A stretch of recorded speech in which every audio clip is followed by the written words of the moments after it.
Hello दोस्तों, आज हम previous year question paper series में एमसीक्यू बेस्ड क्वेश्चन देखने वाले हैं। उसका पहला सब्जेक्ट है ज्योग्राफी और उसमें भी ज्योग्राफी का फर्स्ट लेसन है रिसोर्सेज एंड डेवलपमेंट। अभी एमसीक्यू किसी को लगता होगा कि क्यों सर ले रहे हैं एमसीक्यू, क्या एमसीक्यू को लेना चाहिए, इट इज नेसेसरी। ये तो हम इजीली अटेम्प्ट कर सकते हैं, लेकिन दोस्तों देखो कभी कभी इजी चीजें भी हमें फंसा देती है। अब देखो ना कि आंसर हमें इसका इजी लग रहा है कि यस अटेम्प्ट कर सकते हैं, इसलिए हम इजीली रीड करते जस्ट से पर आंसर देते हैं। लेकिन क्या होता है, वो आंसर गलत हो जाता है। मैं उस बच्चों की बात नहीं कर रहा हूँ जो मतलब प्रॉपर कर रहे हैं। कभी कभी होता है प्रॉपर करने वाले भी कभी कभी जो वर्ड है वर्ड उसमें फंस जाते हैं कि इम्पोर्टेंस किस वर्ड में दिया है, हाईलाइट किस वर्ड को किया है। सो इसी का फर्स्ट हम मतलब एमसीक्यू लेके आज एग्जांपल के तौर पर। तो इसके तरीके कैसे, किस चीज पर फोकस करना चाहिए, स्वॉट एनालिसिस क्या होता है, उसकी तरफ से हम एलिमिनेशन मेथड से कैसे उसको एलिमिनेट कर सकते हैं ऑप्शन को, और फिर सही आंसर सही ढंग से कैसे निकाल सकते हैं, ये हम इस एमसीक्यू में देख सकते हैं। पहला क्वेश्चन है, what is the necessary for sustain quality of life and global piece. अब देखो क्वेश्चन इजी लग रहा है और उसके ऑप्शन क्या है, stopping use of resources, saving resources for future, ठीक है, या फ्यूचर जनरेशन भी कह सकते हैं, एक्सप्लॉयटेशन ऑफ द रिसोर्सेस को एक्सप्लॉयट किया जा सकता है, या equitable distribution of the resources. मतलब sustain quality of life and global peace किससे मेंटेन हो सकती है, लेकिन हम इस क्वेश्चन में इस वर्ड को फोकस नहीं करते और यही गलती कर बैठते कि नेसेसरी पूछा है, इन जनरल नहीं पूछा है।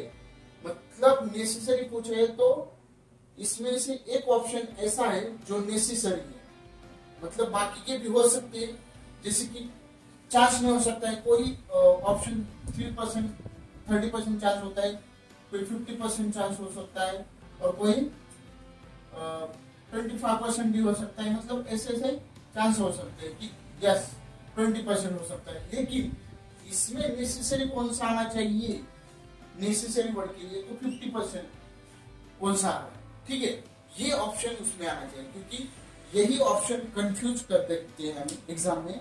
और उस एग्जाम की माहौल में मतलब 2 घंटे या 3 घंटे में हम उस हॉल में कैसे अटेम्प्ट करते हैं, खुद को मेंटेन कैसे, माइंड काम कैसे कर सकते हैं और उसको मेंटेन कैसे करें। देखो what is necessary for sustain quality of life and global piece. Necessary है तो इसमें से एक ऑप्शन ऐसा होगा कि जो जरूरी है। पहला भी आ सकता है स्टॉपिंग यूज ऑफ रिसोर्सेस, लेकिन रिसोर्सेस को टॉप किया तो फिर डेवलपमेंट कैसे होगी। आदमी एज अ रिसोर्स के तौर पर उसको डेवलप करके खुद के यूज के लिए कैसे हो सकता है, कर सकता है, तो नहीं हो सकता, स्टॉप नहीं कर सकते। सेकंड ऑप्शन है saving resources for future generation. ठीक है, सेव कर सकते हो आप, ठीक है, सेव कर सकते हो, लेकिन ऐसा नहीं कि सेविंग करके हम उसको यूज नहीं कर सकते, उसको यूज भी करना है। यूज करेंगे तो ये हो सकता है, मे भी हो सकता है। Third, exploitation of resources. अब एक्सप्लॉयटेशन वर्ड से एलिमिनेट हो जाता है, क्योंकि एक्सप्लॉयटेशन ये नेगेटिव सेंस तैयार करते हैं। एक हुआ, ठीक है, एलिमिनेट। और फोर्थ आता है इक्विटेबल डिस्ट्रीब्यूशन ऑफ रिसोर्सेज, ये भी आ सकता है। अब stopping of use of resources, ये भी एलिमिनेट हो सकता है, क्योंकि स्टॉप नहीं कर सकते। वैसे तो डेवलप मतलब नेशन की ओवरऑल पीपल की और कंट्री की डेवलपमेंट नहीं होगी stopping of use of resources, इससे वो नहीं हो सकता। दोनों ऑप्शन इजीली एलिमिनेट हो गए। अब हो गए A and B and D.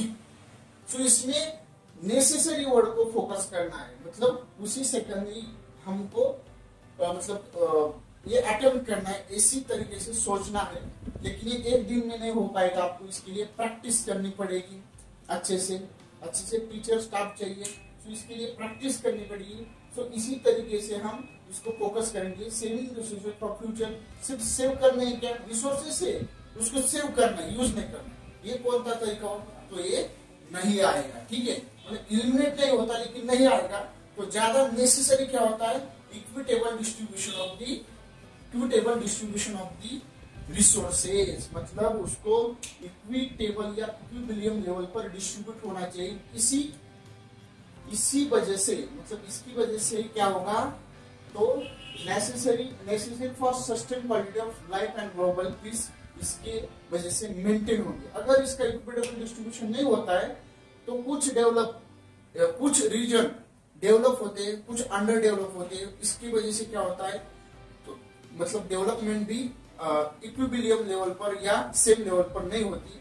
कुछ रीजन बैकवर्ड हो जाते हैं, वहां भूखमारी हो जाती है, क्योस दंगे फसाद हो जाते हैं। तो और ये एक कंट्री में नहीं होता तो पूरे वर्ल्ड में भी, मतलब वर्ल्ड को भी फेस करना पड़ता है। तो इसीलिए इक्विटेबल डिस्ट्रीब्यूशन होनी चाहिए। इसीलिए क्या हो सकती है, इसकी वजह से life and global peace maintain हो सकती है। एग्जाम्पल के तौर पे एक एग्जाम्पल देखते हैं कि राजस्थान पूरा डेजर्ट है, लेकिन वहाँ रिसोर्सेज हमको नोन करना है कि कौन सा रिसोर्सेज हो सकता है, या वहाँ हम रिसोर्स डेवलपमेंट कैसे करते हैं। जैसे वहाँ विंड है और दूसरी है सनलाइट, सो हम जो सोलर प्लांट है उसको बिठा सकते हैं, और जो विंड एनर्जी है या विंड पावर है उसको भी बिठा सकते हैं। तो उसको हम चैनलाइज कर सकते हैं। वहाँ बाकी तो मतलब ज्यादा खेती नहीं होती, पानी नहीं होता, वो तो अलग बात है, लेकिन उसको इसी तरीके से हम इक्विटेबल डिस्ट्रीब्यूशन या उसको नोन करके उसको चैनलाइज कर सकते हैं। वहाँ जो भी नेचुरल रिसोर्स है उसको यूज कर सकते हैं। Thank you, welcome.